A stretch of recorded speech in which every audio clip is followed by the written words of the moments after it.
You've entered Bookstorm with Kristen Civiletto and me, Chris Storm. This is a podcast devoted to best-selling books that matter, books that make a difference.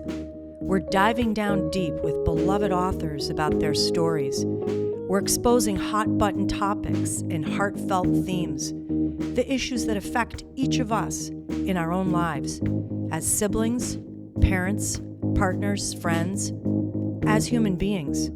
We're braving new ideas, fresh thoughts, hard lessons, and important truths. Those kinds of things that stay with us long after we turn the last page and close the book.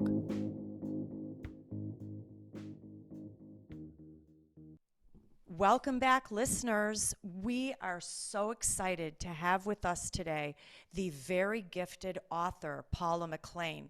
You'll know her as the author of many New York Times best-selling novels, The Paris Wife, Circling the Sun, Love and Ruin. We're here to talk to her today about her latest bestseller that Kristen and I adore, When the Stars Go Dark. But before I do, I'm going to give you a little mini bio of Paula because I absolutely loved it. On her website, where you're going to want to visit, she lists her bio, and it's a little more unusual than other people because she's very honest, very authentic, and even a little vulnerable, and we thank you for that. And I want to preface this also to say, Kristen and I believe that's what makes Paula such a gifted writer, because she is exposing her true self. She has understanding, empathy, and she shows emotion. So as she, you're very welcome. As she states, and I'm just going to read from it, Paula was born in Fresno, California. After being abandoned by both parents, she and her two sisters became wards of the court system. They were moved in and out of various foster homes for 14 years. When she aged out of the system, she supported herself as a nurse's aide, a pizza delivery girl, an auto plant worker, a cocktail waitress, before discovering that she had a unique talent and gift for writing. She received an MFA in poetry from the University of Michigan. Her essays have appeared in prestigious periodicals like Town and Country, Good Housekeeping, Real Simple, the Oprah Magazine, the New York Times, and elsewhere. She lives with her family in Cleveland. Her books have sat on the New York Times bestseller list for more than dozens of weeks, and she's also the recipient of the very prestigious Cleveland Art Prize for Literature. So, Paula, thank you for joining us today. Absolutely. It's such a pleasure. Thanks for having me. And thanks for being so appreciative and generous. It's nice. And thank you for being so honest in sharing your personal story with your readers. We spoke a little before we started, but we all, I think, endure and overcome obstacles through life. Yeah. And when someone such as yourself, who we admire so much, is so open, it gives the rest of us hope and strength to overcome things. Thank you. When I give public speaking events and someone introducing me reads that bio, invariably there are a few small gasps in the audience because it's not our perception. Someone who's a New York Times bestselling author doesn't usually come out of foster care. I can't even imagine what the percentage might be, like what the odds are that I've bucked. It's got to be infinitesimal. So I'm proud of that, actually. But I'm open on my bio because I guess I want to show like that's who I am, that's where I come from, as well as being who I am now. And I think that we should, I don't know, be more willing to. Joan Didion has this great quote about staying on nodding terms with your former selves, right? So instead of like pushing back all the versions of yourself that you wish, you hadn't been, to make friends with those people and carry them along on the journey. Oh, I I love love it. that. Yes, that's Yeah. amazing.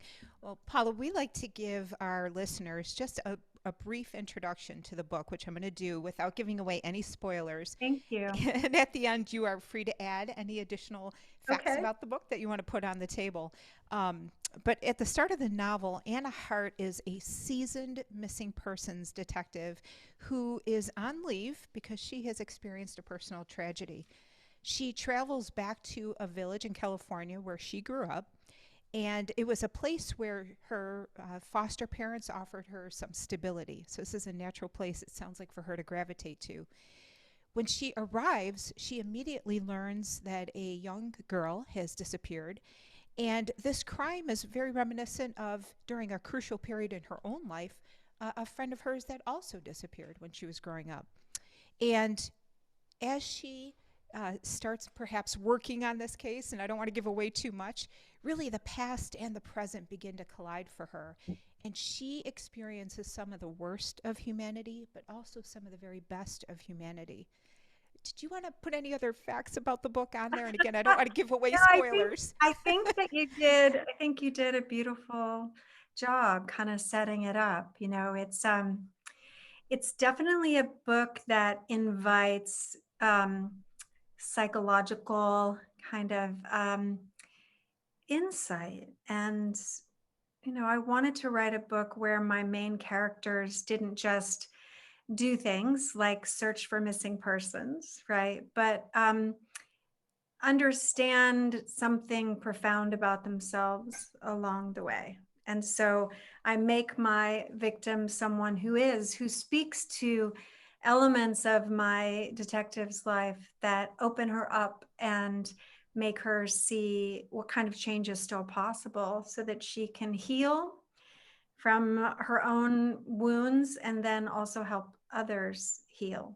So, Absolutely. And I yeah. will tell you, I know we have some questions for you, but I have to say, this book leveled me. It really did. It Oh, was, thank you. it's devastating in its import, but also in its beauty. And as a Thank person you. who is very close with environmental issues, with the natural world, even on that level, this book just was incredible.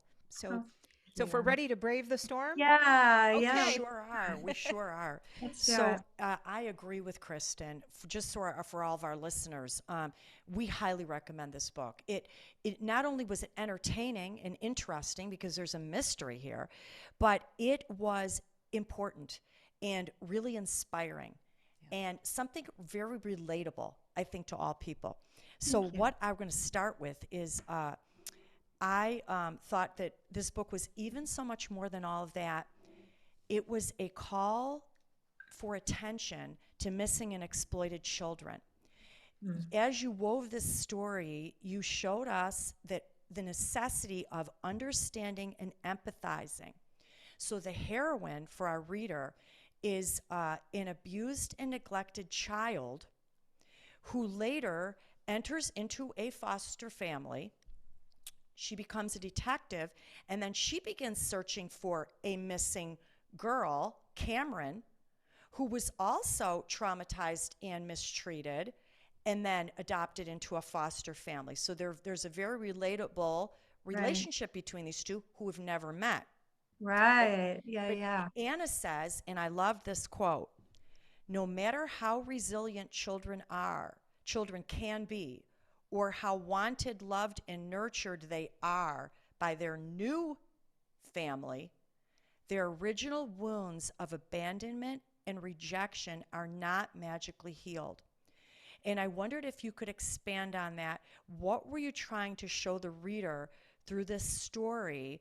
And I really felt so much heartache, but also forgiveness and Mm. even the beginning of healing. Yeah.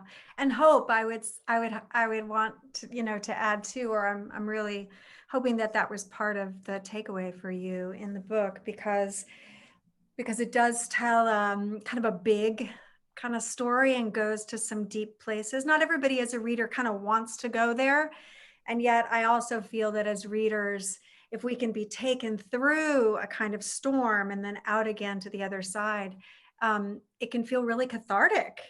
right? We can feel like we really went on an emotional journey with a character as well as being entertained. And that's the kind of book that I want to read. And so that's the kind of book that I wanted to write. But so when I was researching this book, the idea came to me kind of out of nowhere. I'd been writing historical novels for a while. And suddenly this detective appeared in my imagination. And even then, I'm like, okay, a missing persons detective. What do I know about writing suspense? I knew right away that I kind of wanted to push the parameters of the genre. So, a lot of thrillers and suspense novels, not to knock them, and even crime TV has a kind of obsessive curiosity with the criminal mind, right? That's why we Yes. watch. We're fascinated with what makes those killers, for instance, do the heinous things that they do. And as I was researching, various, I'm just going to say it, serial killers, for this book, it really struck me that the victims almost always are thumbnails in books about violent crime and even in TV sort of docudramas. And I just kept thinking, okay, why is that? Why can't I create a character, for instance, that's going to shine the intensity of her light, right? Because of what she's experienced on the disenfranchised, on those who don't have voices, and to kind of illuminate their stories because she suffered similar pain, right? So it's her pain that leads her to her purpose, to her life's work. And it's both a burden and it's a great gift as well, because she does have insight. As you said earlier, even before she meets Cameron Curtis, the victim, she understands something really profound about her that's going to help her in her search. Mhm. And we both agree that some of the very best stories do show that character growth. And a character coming from a weak or wounded place Mhm. that is living their normal life and just trying to live a healthy life and survive and find happiness after enduring hardship. And the Yeah, reader walks along with them and is rooting for them the whole while. Not exactly. just that she finds the killer, but that she Mhm. overcomes without giving too many spoilers. And so I felt that your book did give a lot of hope that I just want to go back to this wounded child notion Yeah, that wounded children can heal enough to live a healthy life. And right. putting this into the real world, what can we do? I kept thinking, what could I be doing Yeah. to if I know some of these children in my life or even adult friends who I know have endured? What could we do to help? Maybe just be a listener or a supporter or Absolutely. Well, for me, I mean, because I've written a story, as you might imagine, you read my bio. I grew up in foster care. I've created a character who grew up in foster care. I'm interested in pursuing how the ripple effects of trauma kind of can move through a life. And then whether or not we can actually heal those wounds or even use them Mhm. to create change and healing in others. And to me, that's like the paramount of what we can do with our adversities in life. So I had a Dickensian childhood. I mean, you couldn't make it up, right? It's a made for TV movie. And yet at a certain point got really curious about my own psychology, like how the effects of the past still lived inside my body. I started doing a lot of reading about the impacts of trauma.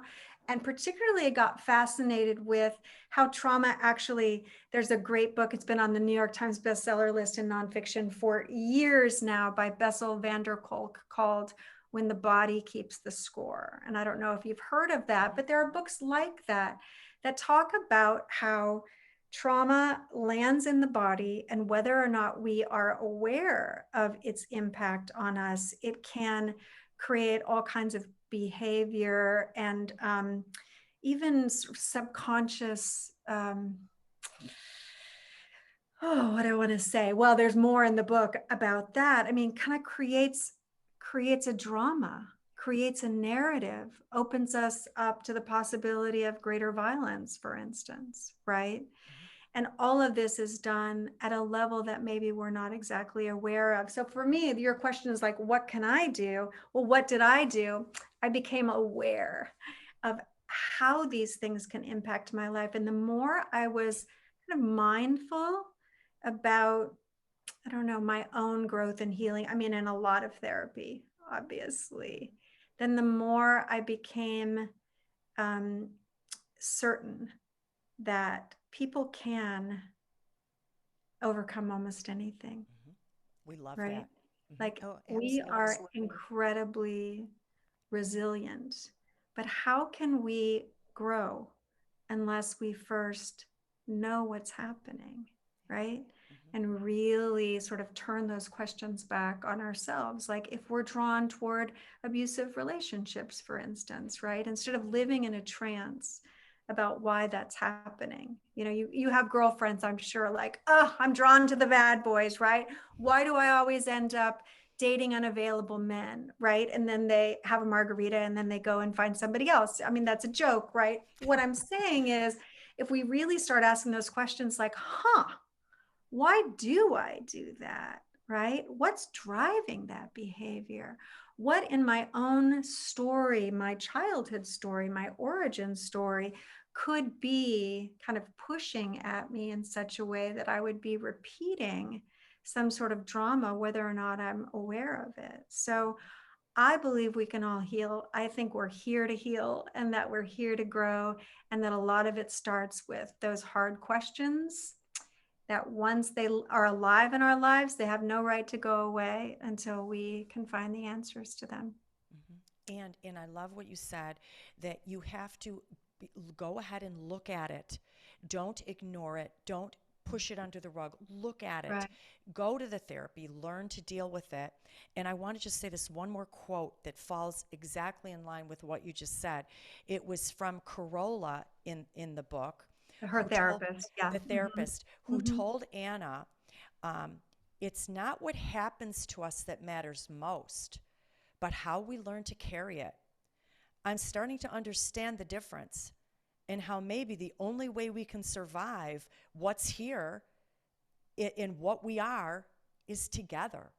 And I Mm. just loved that. I thought that was a little bit of Thank therapy you. wisdom for all of us. There is some therapy wisdom in there for all of us. Yeah, I managed to get some therapy in there as part of my research. And I realized, because this was the first time in 10 years that I'd actually created an imaginary character, I had been writing about women who actually lived in history.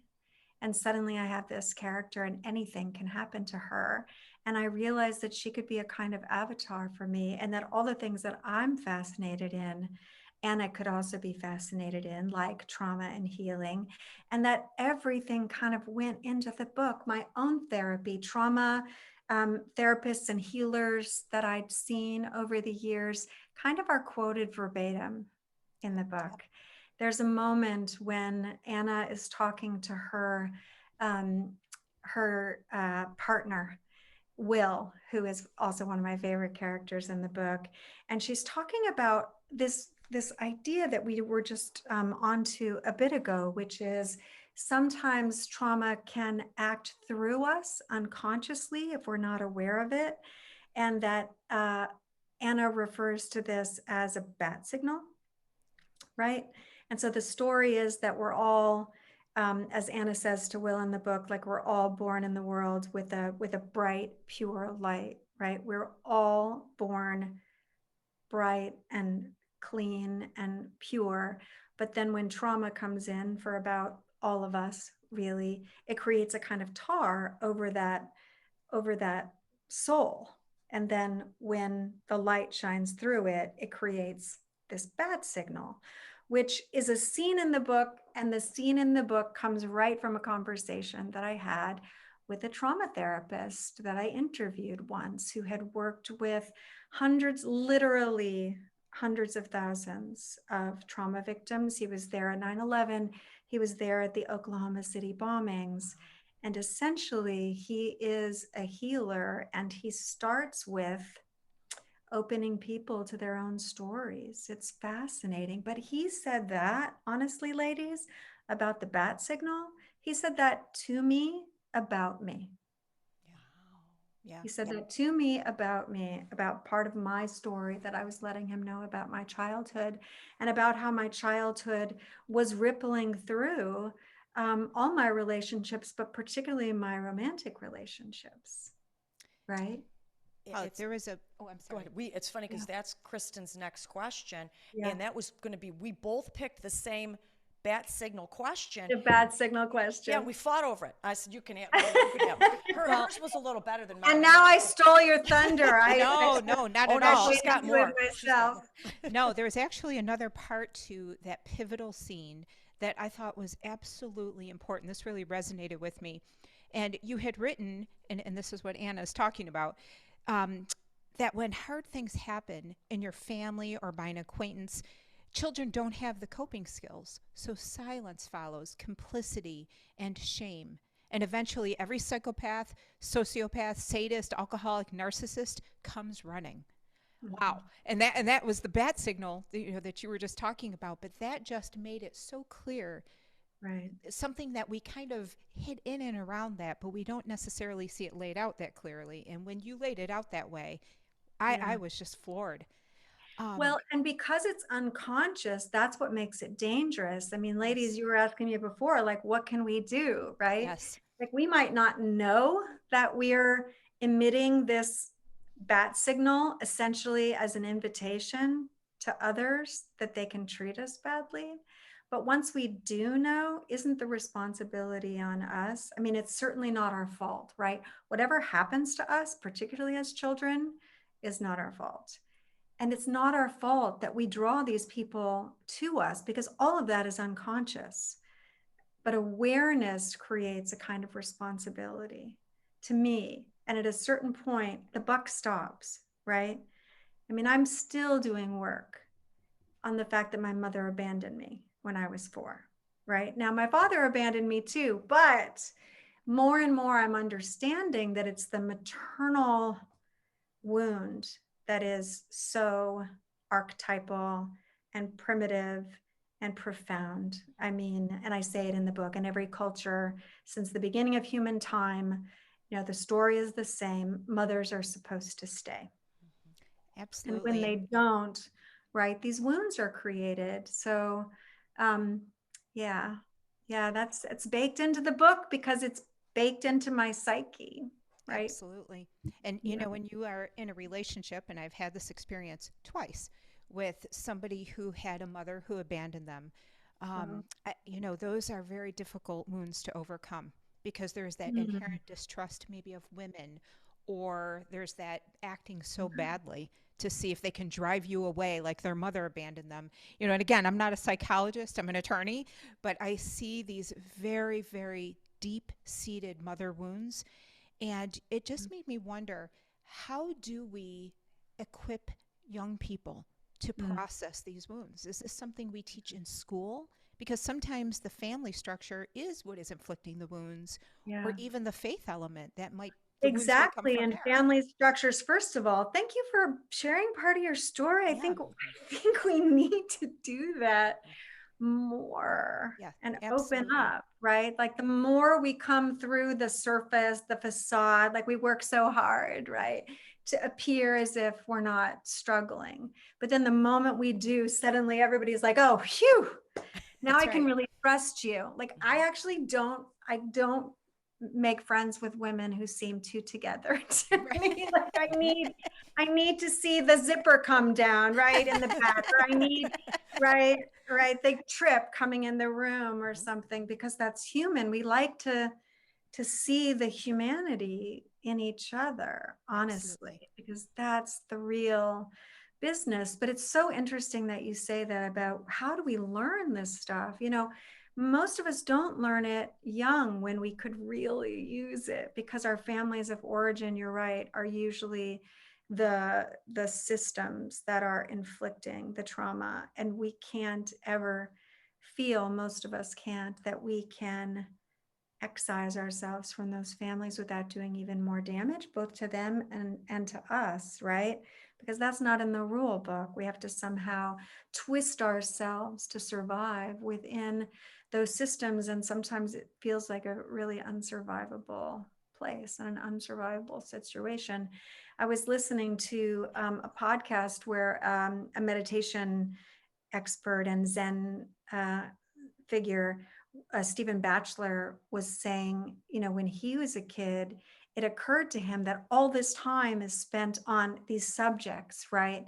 To prepare us for the world, like math and history and chemistry and English, when really what he wondered was why no one teaches us about the really important stuff that's happening inside of us.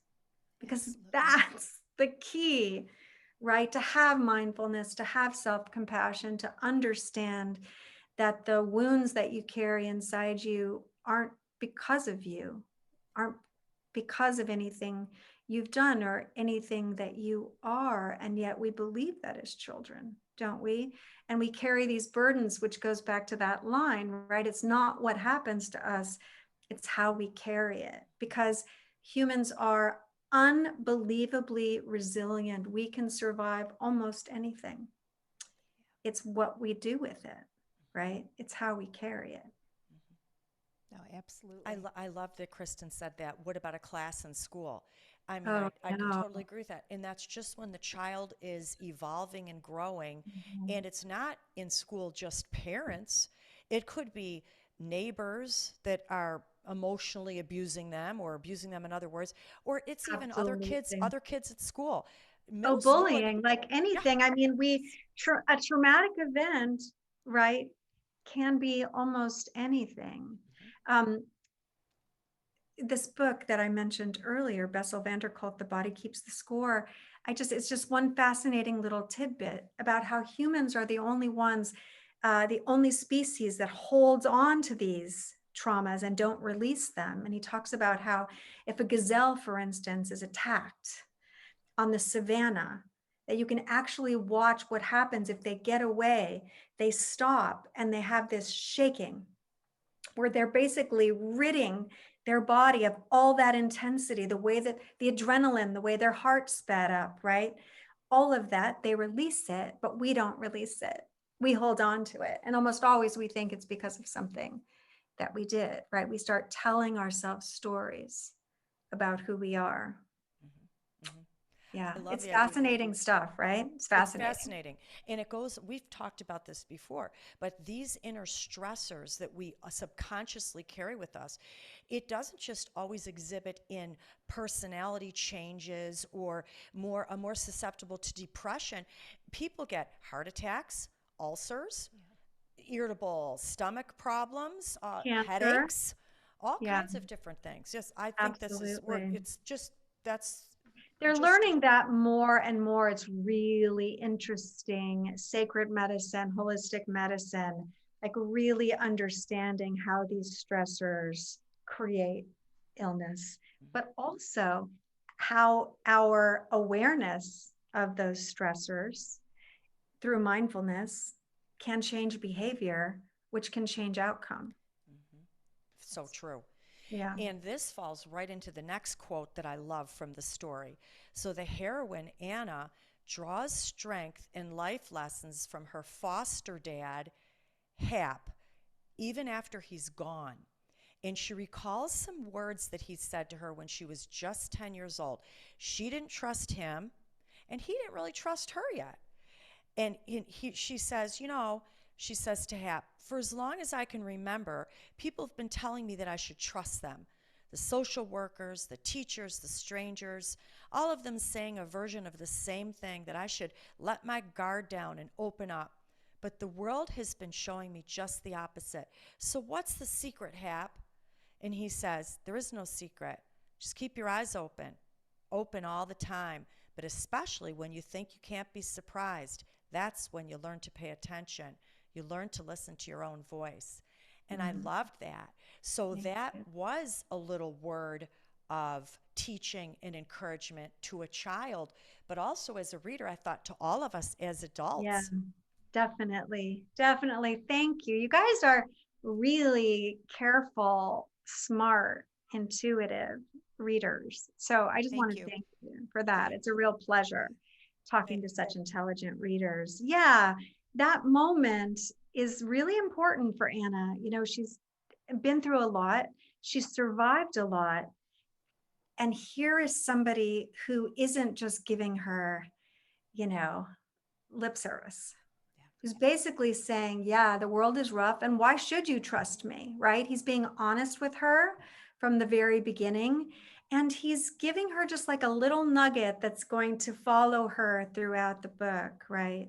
About keeping your eyes open, but also listening to your own voice, because what he's trying to give her, and hopefully it's what we all try to give our children, right? Is the kind of competence and confidence in their own experience so that they can trust the voice inside them instead of shut it down, right? So he's teaching her all this stuff, not so that he can be exalted in her eyes, so that one day when he's no longer there, she can turn back inward and know that she can be led to the place that she needs to go, right? Because it's with her. His voice is with her forever, but also she's grown in such a way. He's given her the tools to trust herself, which is, I think, just the greatest gift of all, right? That we can actually trust ourselves. You know, maybe we never trust others completely, right? But we can trust ourselves over time. Yeah. Definitely. I love that he brought out that example of some of the best of humanity. And there were a lot of characters in the novel to me that just represented these beautiful parts of, you know, our human experience that we don't always see. And that was to me, one of the nice counterbalancing things in the novel, because you are dealing most of the time with heavy subject matter, but it was balanced by these beautiful characteristics and Yeah. aspects. And beautiful relationships. Like I really wanted to give Anna these anchors, these emotional anchors, and her foster parents. And there's a character later in the book who is a psychic medium, who is another favorite character for me, having written her. And really, you know, she isn't the kind of character who will come in to the scene and give Anna all the information, because I know that detectives do sometimes use mediums in order to, for instance, you know, maybe crack a case, a cold case or something that's been really difficult, missing persons case, for instance. But what I wanted this character, her name's Tally, to be is more like a mirror for Anna, and kind of much more like a sister or a wise aunt who will turn her back on herself and remind her that she does have that inner knowing, right, that Hap was teaching her, and that she is utterly prepared for the challenges of her life. Yeah. In fact, I want to pick up on that a bit because I really enjoyed the role of mystery and intuition. And to me, that was very much represented by the natural world, which was almost a character in this novel. And, you know, I'm an environmental attorney, so to me, this really spoke to me because out in the natural world, that, for example, is where I process information and I think very clearly. And I think about creation and I think about some of the fundamentals, and it's very grounding for me, no pun intended. but in your novel, there was a role for that mystery and that intuition, and it was really counterbalanced against detective work and facts and forensics. And I thought that was really interesting because you mentioned that sometimes law enforcement does rely on intuition and some of these other things we can't quite put a finger on. Did you hear that from some of your research and your interviews? Yeah, and it's just something I've always been really drawn to, I think, the role of mystery in the world. So I created Hap as he's a forest ranger, right? He's a forest ranger with a deep knowledge of the natural world. And he gives that to Anna as a resource, as a tool, so that later when she really needs to find herself and to have enough quiet to listen to that voice inside, you know, the natural world is real. I mean, right? We have those days where the chatter in our head gets really, really loud and we're replaying conversations or we're feeling whatever, like we're drowning, and you step outside and the wind is blowing. And even if it's not a beautiful day, we're reminded, like, oh, right, this is the world. This is the actual world, not the world in my head. And I don't know, you don't have to hug a tree in order to feel better by stepping into nature. There's almost nothing, I think, for me that a walk can't cure sometimes. I feel that way. And yeah, the role of spirituality in the book. So yeah, I made Hap a forest ranger, and I made Eden, Anna's foster mother, a kind of modern day mystic. Yeah. It really teaches her, yeah, that there are things beyond our knowing, things we can't possibly understand, that we have to feel our way toward. And then she uses that tool as well in her detective work. So she really has been given some profound resources from Yeah. the past. I love Yeah. that. Yeah. I Thank once had an attorney tell me years ago, one of my mentors, he said, you've got good instincts and don't you. lose that in Mhm. practice. Mhm. And this was literally like 30 years ago. Yeah. And that is something that has served me well throughout my practice, where certainly we're looking at evidence and we're looking at facts, but there's a certain part that is intuitive where we have to step back, just like your characters did, reevaluate, and especially reevaluate in an environment that Yeah. is peaceful to them I and love spoke that to you them. had that part of yourself, that gift validated. Mhm. I Yeah. mean, how wonderful, right? Because then in that moment, that person became a mentor for you, whether he was a moment before or not, right? Yes, Mhm. absolutely. It stayed Right. with me my whole career. Obviously, no, that's a great story. And think about how powerful that is, right? We give that to each other by reflecting our lives back to each other. That's how, there's that, quote that you mentioned earlier about how we get through the difficulties of the world as we do it together. Absolutely. And I am a big believer too that this sixth sense, some people call it women's intuition, Yeah. it guides us a lot through life. Who to be friends with, who to not be friends with, a new job to take, a neighborhood to live in. It can encompass almost everything. I've got a strange feeling about this. This doesn't feel right. And sometimes someone may say, oh, it's your imagination. Oh, you're being oversensitive. And then we need to step back and say, you know what? No, I don't think I am. Something just Yeah. doesn't feel right here, and I'm going to go with that. That's my gut Mm-hmm. instinct. It goes by Mm-hmm. so many different words. Absolutely, but it takes courage, what you're describing. It takes real courage then to listen to yourself and to trust that inner knowing and to shut off the other voices outside of you that are challenging that. And the more you stand up for yourself, because that's what you're talking about, right? You're standing up for your own sense of the truth. And once you do that, then you build that trust with yourself that you can rely on those voices to kind of keep you on the right path, On right? your own path, and it doesn't have Yeah, to be anyone else's, but it's your unique exactly. path. Yeah. Amen. Well, Well thank you. said. Thank you. Well, we're going to say thank you to you for taking the hardships that you've overcome and showing us how to overcome those through your life, but also through your writing. And Thank you. Krista and I have spoken on this on the show before, but we're very big believers that when someone is hurting, we can all say, I'm sorry, I understand, I want to help. But unless you have suffered through the same thing, it's Mhm. hard to be able to help someone. I guess the gift in having been wounded is that you do know what happened and you do understand. And Yeah, you are the one who has the absolute right to come in and say, I yeah, know what you're going through, and I do know how to right. overcome this. And you're doing that. Thank Your you. stories, yes, it's a beautiful novel, and we thoroughly enjoyed reading it, but it was so much more for our readers. It strengthened the reader through all these little quotes and wisdom and the path of the heroine. And so we thank you so much for this Oh, beautiful you book. guys are awesome. No, really, you've been such a great part of my day. I really I really appreciate all your Oh, we feel insight. that way too. Oh, we've been Yeah. so looking forward to it. We Yeah, very no, it's much. really a great conversation. Yeah, Well, I'm grateful. Thank you. thank you so much. So I'm going to close by telling our readers you're going to want to connect with Paula McClain, and you can find her on Facebook and Instagram, and you can even sign up for her newsletter so you see everything that she's up to. And in that regard, what is on your radar? Can you give us any little hint to what you may be working on?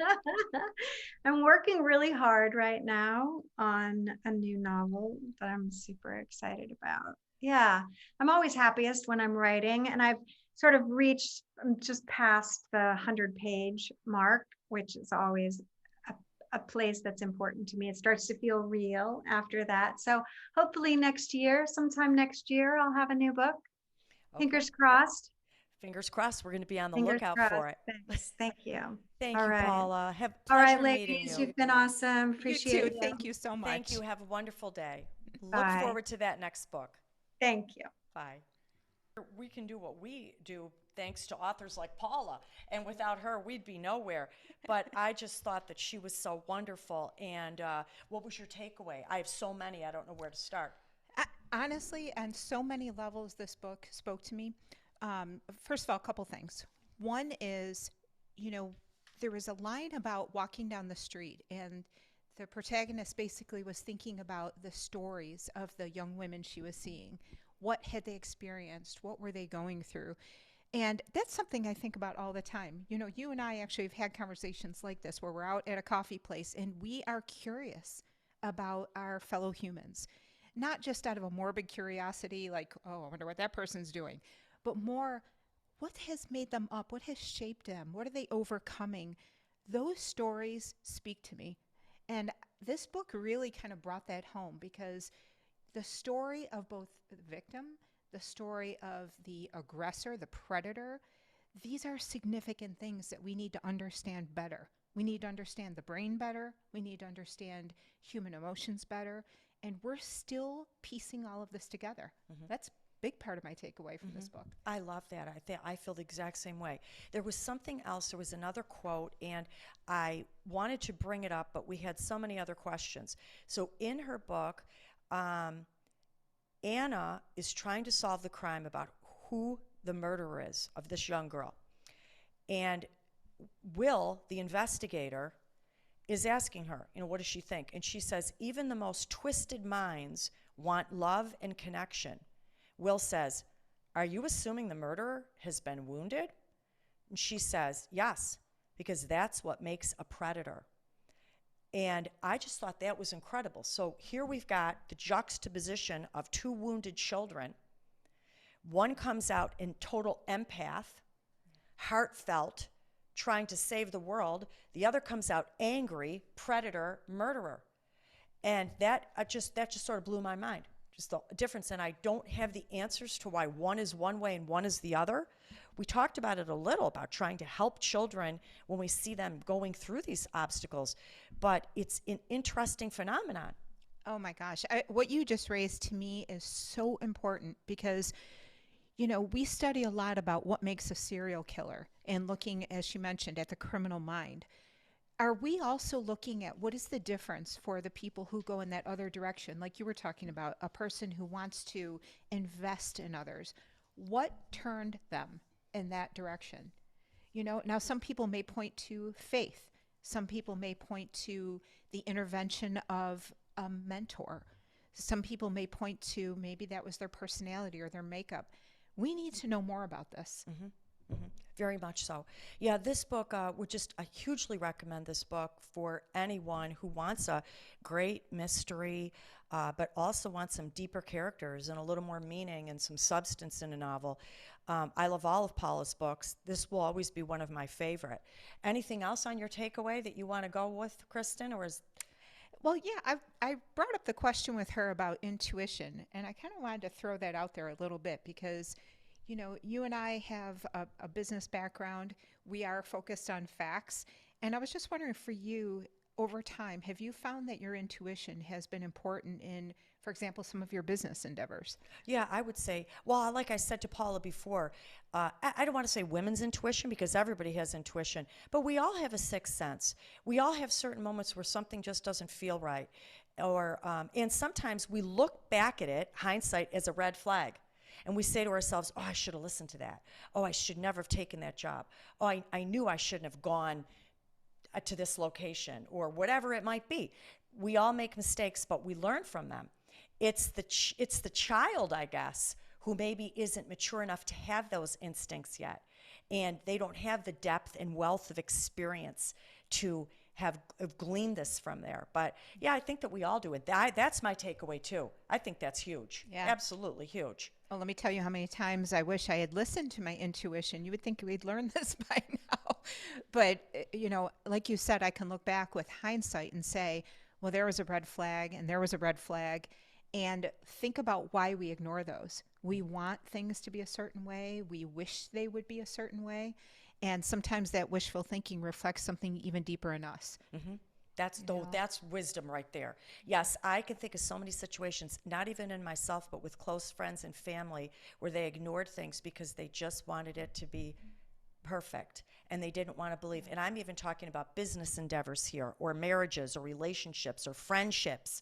We encounter this all the time. And yeah, it's just such a great book.